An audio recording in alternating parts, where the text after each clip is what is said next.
Yo tout le monde, c'est Aurel, aujourd'hui on se retrouve pour la première review de la saison 2 de Tokyo Ghoul Rush. Je ne sais pas si j'aurais mis saison 2 ou épisode 13 dans le titre, peu importe. Si vous n'avez pas vu l'épisode, je vous invite à aller le voir, c'est dispo sur Wakanim, lien en description comme d'habitude. Et on a eu un épisode avec beaucoup d'informations.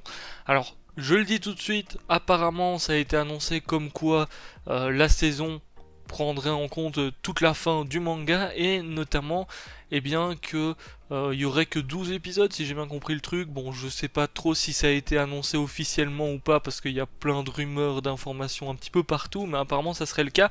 Donc ça risque d'être assez rushé.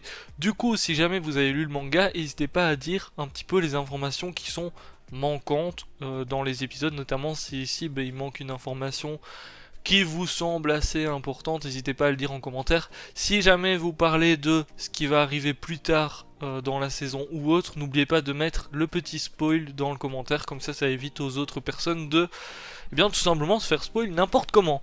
Du coup, effectivement, épisode avec pas mal d'informations. Je dois avouer que quand je l'ai regardé, je l'ai regardé bien tranquillement et tout, et puis c'est vrai que Tokyo Ghoul, il y a tellement de personnages, il y a tellement de trucs dans tous les sens, c'est vrai qu'en animé, c'est assez rushé, que ça soit la saison 1 de Tokyo Ghoul Re, ou bien vu que la saison 2 notamment de Tokyo Ghoul est différente et tout. C'est vrai que c'est un petit peu compliqué à certains moments. Moi je vais pas vous le cacher que quand je fais mes reviews comme ça, je dois aller voir certaines informations sur internet, tout simplement parce que j'ai peur de me tromper sur une chose ou l'autre. Ça m'arrive encore de me tromper là, mais tellement que c'est rushé. Bon, en tout cas, pour ce premier épisode, c'était assez compréhensible, même s'il y avait beaucoup d'informations. Alors, on a un début d'épisode, qui est en soi... Ça se voit qu'il y a quelque chose qui a changé, parce que là, le CCG va vraiment passer à l'action. En début d'épisode, effectivement, on apprend qu'il donne un assaut contre l'Aogiri, et c'est vrai que là, il y a pas mal de choses qui se passent, du coup il y a pas mal de membres de la Ogiri qui sont arrêtés, etc. Notamment, on apprend un petit peu plus tard par Kishimura, si je me trompe pas sur son nom, parce que j'ai peur de me tromper parfois, qui informe Kaneki comme quoi l'exécution, oui je vais le réappeler Kaneki, hein, maintenant qu'il est redevenu avec ses cheveux noirs et tout là, hein, vous m'excuserez, mais pour moi c'est redevenu Kaneki, je sais pas comment est-ce que vous l'appelez actuellement, hein, si vous continuez à l'appeler Eise ou Kaneki, mais quand je parle de Kaneki, vous comprenez bien de qui est-ce que je parle.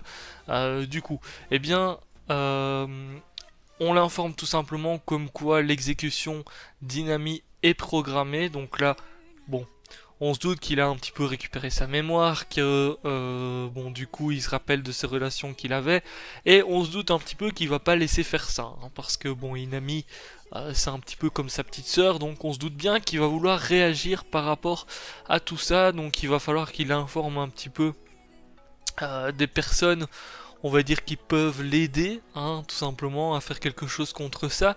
Alors pendant ce temps-là, on a notamment donc Takatsuki Sen, c'est l'écrivaine, là, donc Eto en fait, hein, tout simplement, qui lors d'une interview, avoue que c'est une goule. Elle montre à tout le monde que c'est une goule, donc là tout le monde est stupéfait. Bon, évidemment, le CCG, ils n'ont d'autre choix que de l'arrêter, hein, c'est logique parce que c'est une goule, donc toutes les goules en soi, doivent être arrêtées, même celles qui, on va dire, comme les goules qu'il y avait à l'antique, même quand elles ne tuent pas forcément des humains, etc., elles se font tout de même arrêter, donc ici c'est encore le cas.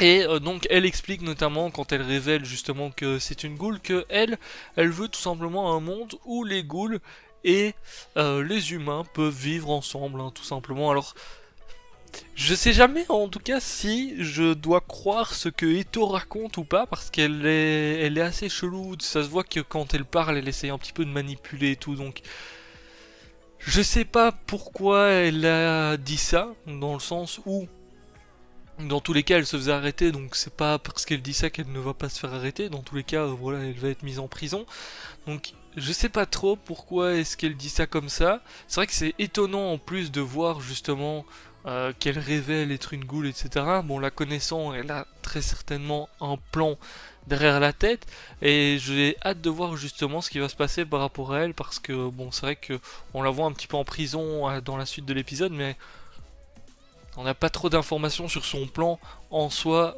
notamment. Donc Bon, il y a Kaneki pendant ce temps-là qui profite un petit peu du moment pour informer Hayato qui était justement là où Eto donnait son interview, comme quoi Inami va être exécuté. Donc bon, on se doute bien que Hayato il va pas forcément rester sans rien faire. Et puis du coup, il y a, on va dire, une petite équipe qui va se former hein, pour aller justement sauver Inami. Hein. Il y a Hayato qui va aller chercher d'autres ghouls de la Ogiri, etc. Je sais plus le nom du gars qui est un petit peu rasé sur le crâne. Je sais plus son nom, enfin soit.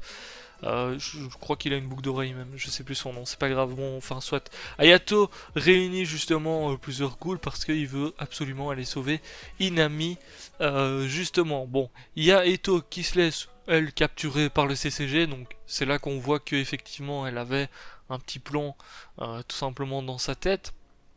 Et on apprend pas mal de choses justement lors de la petite discussion qu'elle a avec Kaneki. Notamment on apprend qu'il y a l'organisation V. Donc c'est une organisation qui veut, on va dire, maintenir l'équilibre entre les ghouls et les humains. Notamment on apprend que le père d'Eto, hein, c'est le papy de l'antique, hein, pour ceux qui ne se souviennent pas, parce que c'est vrai que ça vient de la saison 1 ça, donc on ne sait jamais, même si c'est quelque chose d'assez important. Mais on apprend qu'il en faisait partie notamment. Hein, donc là, on a des petites informations. On voit d'ailleurs plusieurs ghouls qui en font partie, etc. Mais je sais même plus le nom des autres, malheureusement. Et puis bon, j'avais pas commencé à tout rechercher. De toute manière, si vous regardez la review, vous avez vu l'épisode. Donc, vous voyez les autres ghouls qu'il y a dedans. On apprend aussi que Lise, justement, a été recherchée par l'organisation. Et elle a été recueillie par Sashi, c'est le vieux... si je ne me trompe pas, j'ai peur de me tromper, mais je crois que c'est ça. C'est le vieux qu'on avait vu, alors notamment pour ceux qui ont regardé que l'animé, on l'avait vu dans la saison 2, il me semble, il était enfermé à la prison. Si je ne me trompe pas, hein. J'ai peur de me tromper parce que je dois avouer que la saison 2 de Tokyo Ghoul, elle est assez vague dans mon esprit. Hein. Donc, mais je crois qu'on l'avait vu justement dans la prison à l'époque quand il y avait eu un assaut justement qui avait été donné. Bon, on apprend d'autres petites choses parce qu'après on a justement Kishimura qui vient justement parler un petit peu à Eto et notamment ils évoquent la légende du roi à l'œil écarlate qui apparaîtra quand le monde sera au bord de la destruction. Donc apparemment, d'après Ito, il n'est pas au courant de tout, hein, Kishimura, parce que apparemment il n'a pas toutes les informations. Mais bon, on va bien voir de qui est-ce qui parle par la suite, du coup, parce qu'il y a tellement de choses qui vont bouger que effectivement, alors quel est le, enfin, à quel moment est-ce que le monde va être au bord de la destruction ou pas, qu'est-ce qu'ils veulent dire par là, parce que bon, je doute qu'ils parlent vraiment de destruction du monde, mais à mon avis, c'est vraiment au moment où les ghouls et les humains, du coup, vont être dans une grosse guerre, dans un gros, on va dire, clash les uns avec les autres, que pour moi, ce sera ça tout simplement le monde au bord de la destruction. Je pense que ça va être ça et pas forcément tout détruit dans tous les sens comme on peut s'y attendre, tout simplement. Du coup, un peu plus tard, on a Kaneki qui vient revoir Eto et elle lui dit qu'il va justement devoir tuer ce roi à l'œil écarlate. Alors, la discussion du roi à l'œil écarlate, ça vient par rapport au bouquin là d'Eto. Donc bon, là, Kaneki va devoir effectivement apparemment affronter ce roi à l'œil écarlate. Bon, on n'a pas trop d'informations. Je ne sais pas si des informations en plus étaient données dans le manga, mais c'est vrai que là, en tout cas dans l'animé, c'est encore assez flou parce qu'on n'a pas beaucoup d'informations par rapport à tout ça. Donc, bah, on verra bien ce qui se passe par la suite tout simplement. Donc là, la décision de Kaneki par contre, elle est prise. Il va tout simplement rechercher Inami. L'assaut est donné du côté d'Hayato. Donc on se doute bien que dans le prochain épisode, ça va être mission sauvetage d'Inami. Bon, apparemment, Kaneki change de camp du coup, parce que bon, actuellement dans cet épisode-ci, c'est vrai qu'il est encore du côté du CCG. Hein. D'ailleurs, on a vu personne de... En tout cas, il ne me semble pas. Si dans l'affrontement au début CCG contre Aogiri, on a vu certaines personnes, mais on a vu personne de l'escouade des Queens. Donc c'est vrai que c'est un épisode un petit peu différent de d'habitude. Et je trouve que c'était pas forcément hyper simple dans le sens où il y a tellement d'informations qui sont données. Et puis là, on revient de la fin de la saison 1. Enfin, voilà. je trouve qu'il manque un petit peu des petites choses parce que c'est assez compliqué. Limite, ils auraient dû faire cet épisode-ci en 2 épisodes et prendre un petit peu plus de temps sur certaines explications parce que le temps de se remémorer tout ça. Faut pas oublier qu'il y a des personnes, des informations qu'on a eu seulement dans les premières saisons qui datent d'il y a je ne sais combien d'années. Je sais plus en quelle année c'était sorti. Tokyo Ghoul le départ, ça devait être peut-être 2014, je sais plus, quelque chose comme ça. Donc c'est vrai qu'il y a des choses qui sont assez lointaines quand même, et puis c'est pas comme si certaines informations revenaient tout le temps, c'est-à-dire qu'ils évoquent parfois certaines choses qu'on a vues il y a tellement longtemps que c'est compliqué. J'espère qu'ils vont tout de même, même s'ils rushent cette saison, j'espère qu'ils vont faire gaffe et qu'ils vont quand même donner des informations, des précisions sur certaines choses qu'on aurait pu oublier ou autre, parce que sinon ça va être très compliqué. Ou alors faudrait se remater tout en lisant le manga à côté ou quelque chose comme ça, mais c'est vrai que si on regarde que l'animé, ça risque d'être assez compliqué. Après on verra bien ce qui se passe par la suite, parce que peut-être que certaines choses vont être expliquées dans l'épisode 2, etc. On verra bien en tout cas à ce niveau-là, et puis on verra bien si ils arrivent à sauver justement Inami ou pas, et est-ce que Kaneki va avoir un changement de camp directement justement dans le prochain épisode, parce que du coup s'il sauve Inami, il deviendra un opposant au CCG, donc comment est-ce que ça va se passer à ce niveau-là? C'est vrai que ça va être assez compliqué. En tout cas, j'espère que cette petite review vous aura plu. J'ai un petit peu bafouillé à certains moments parce que, comme je vous ai dit, c'est beaucoup d'informations sur très peu de temps.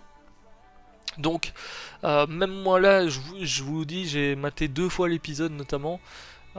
J'ai dû aller rechercher des informations parfois sur internet pour avoir des petites précisions, donc j'espère que je me suis pas trop trompé sur certains trucs qui sont pas forcément clairs. En tout cas, j'espère que cette review vous aura plu. N'hésitez pas à lâcher le petit pouce bleu si c'était le cas. Je vous donne rendez-vous la semaine prochaine pour la review de l'épisode 2. Du coup, vous aurez une review chaque semaine. De toute manière, comme d'habitude, j'ai envie de dire sur l'animé. Et du coup, je vous laisse là. Ciao, bye bye.